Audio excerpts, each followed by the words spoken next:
You love yourself. You don't love me, baby. You love yourself. You love yourself.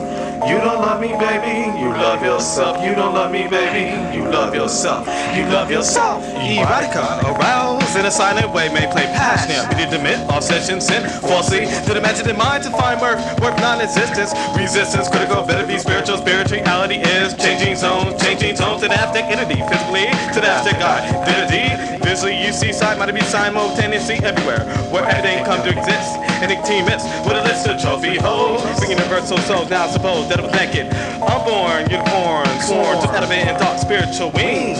I'm on that beautiful unicorn's wings, functions of light, lake of the sports like girls, sipping on, bringing on from the holy world. Well, living love, righteous by this with a streaming vultures going the world like a culture. I sculpture two feelings and loving can it be, so marry me with sincerity.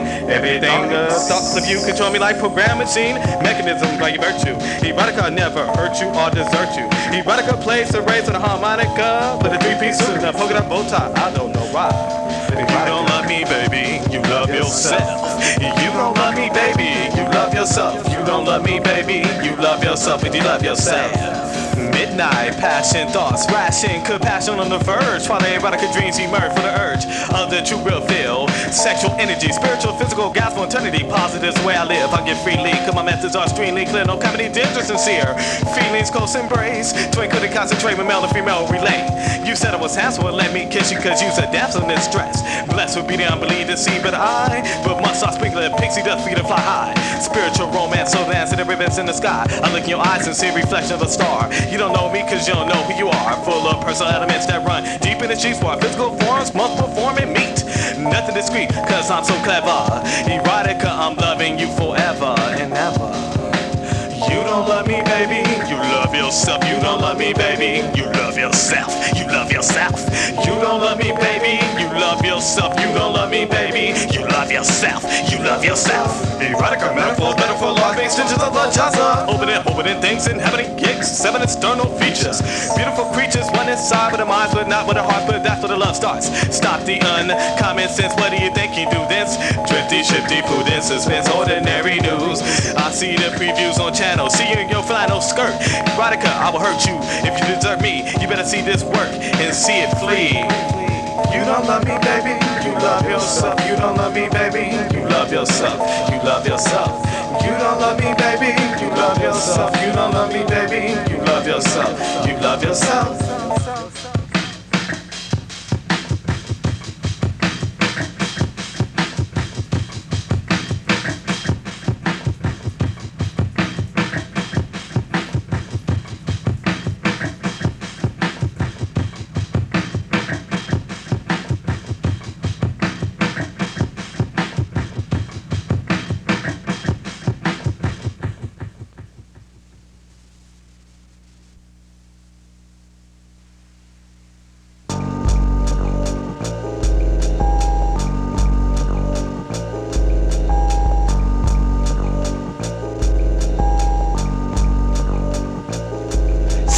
I'm but one child from a broken home whose sole companion is a microphone. I roam the streets of LA alone, and the only beef I own is past conflictions due to transcriptions left on stone. Now let me tell you of the occasion, when I caught an abrasion with these 6 peculiar characters. See, it always happens when you least prefer. A test of your true skill occurs. See, I was sitting, maintaining my own realm as God tends to do, when I was approached by 3 times 2 idiots who called themselves the crew.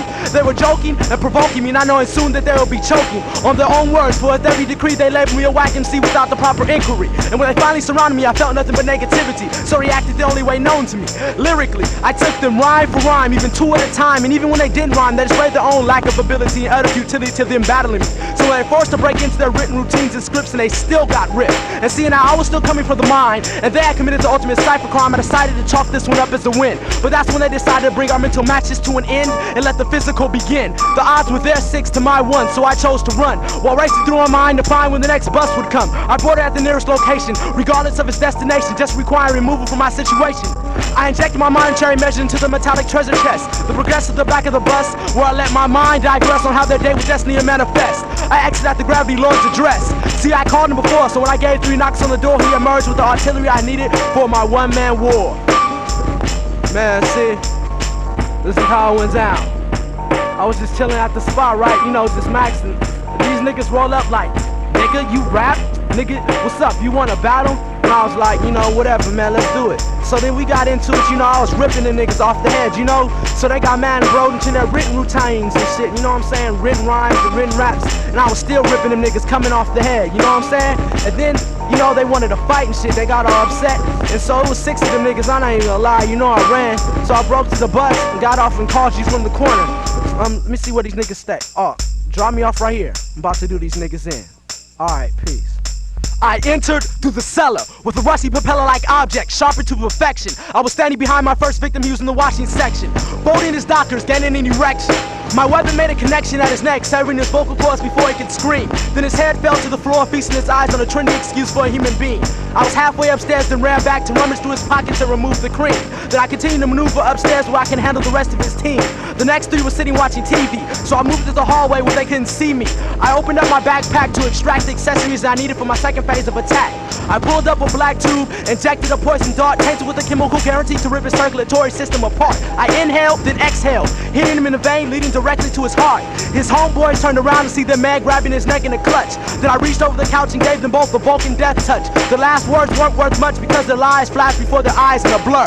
Then they fell on the floor and died together like the 2 faggots they were. I turned around to hear the sound of water dripping. Then I continued up a second flight of stairs where I was guaranteed to catch someone slipping. This nigga was sitting in the bathtub, so I entered and asked him, the rest of his homies are dead, wouldn't you like to join the club? I knew he was gonna lie, so I pushed his head down before he could reply. It's funny, when you die in your own bathwater, no one can see you cry. Now my soul was almost at peace, knowing that 5 of these fools were deceased. But my final victim lied behind door number 3, so I kicked it in and asked him, what will it be? Lethal injection or electricity? See, you've been sentenced to the death penalty by me, Merce. He didn't answer, so I hit him with my most deadly verse. He began going into convulsions. I didn't know if it was because of the rhyme or because I was holding 2 Mac 10s. So I put the guns down, slapped him around so he could calm down, then gave him the rundown. You see, the mental scars and pain and the stress added to my brain are the reasons you're about to live the rest of your short-ass life in agonizing pain. The expression on his face was plain, even though he knew he was the next to be slain, because he could look into my eyes and see I was completely sane, and any pleas for his life would be in complete vain. He gave me a final look, but before he took his last breath, I pulled out a bag of rocks and I stoned him to death. You was bringing all that pandemonium, now you're nothing but red dots and a linoleum.